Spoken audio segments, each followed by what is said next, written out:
On enchaîne les sommets, on vous parle du G7, eh bien il y a l'OTAN également et c'est un sommet qui démarre aujourd'hui, Delphine, à Madrid, bien sûr fond d'intensification des frappes de la Russie contre l'Ukraine. Oui, la démonstration de force de la Russie à l'heure où les Occidentaux, eux, multiplient les démonstrations d'unité face à Moscou. Ce sera en tout cas le sommet du tournant, selon Jens Stoltenberg, le secrétaire général de l'OTAN, avec des décisions importantes. La plus spectaculaire d'entre elles, c'est la transformation de la force de réaction. Ces troupes à haut niveau de préparation qui vont passer de 40 000 à 300 000 hommes, et puis renforcement des groupements tactiques dans toute la partie orientale de l'OTAN. Ça va de la Lituanie à la Bulgarie en passant par la Pologne ou encore la Hongrie. L'objectif, c'est rassurer notamment les États baltes qui s'inquiètent d'être totalement rayés de la carte en cas d'offensive russe.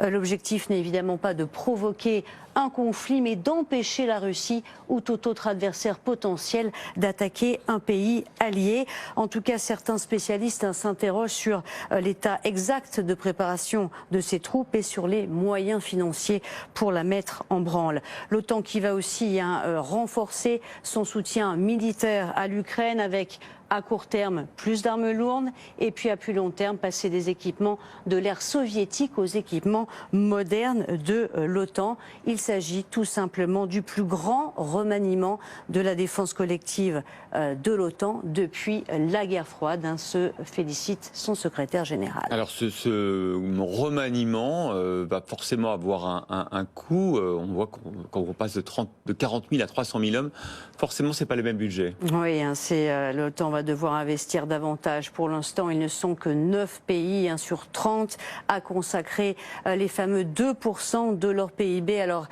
dépenses de défense. On a notamment les États-Unis, le Royaume-Uni ou encore la Grèce. Pour information, la France, elle est juste en dessous de cet objectif, 1,9%. Et en queue de peloton, on retrouve l'Espagne, le pays hôte de ce sommet, avec le Luxembourg. Tous sont censés se rapprocher de cet objectif à l'horizon 2024, dans un contexte, on le sait, de dégradation des comptes publics. On voit mal comment cette injonction va pouvoir devenir réalité.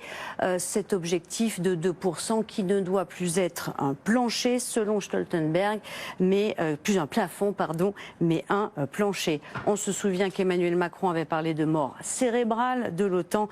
La Russie a en tout cas réveillé le précadavre de son coma profond. Et Delphine, il y a un autre sujet au menu de ce sommet, c'est l'adhésion de la Finlande et la Suède, toujours suspendues au blocage de la Turquie. Ah oui, il s'agit de lever cet obstacle. L'unanimité est requise. À Madrid, le président Erdogan pourrait rencontrer Joe Biden, qui avait jusqu'à présent soigneusement évité la question. Le président turc est en position de force et il le sait.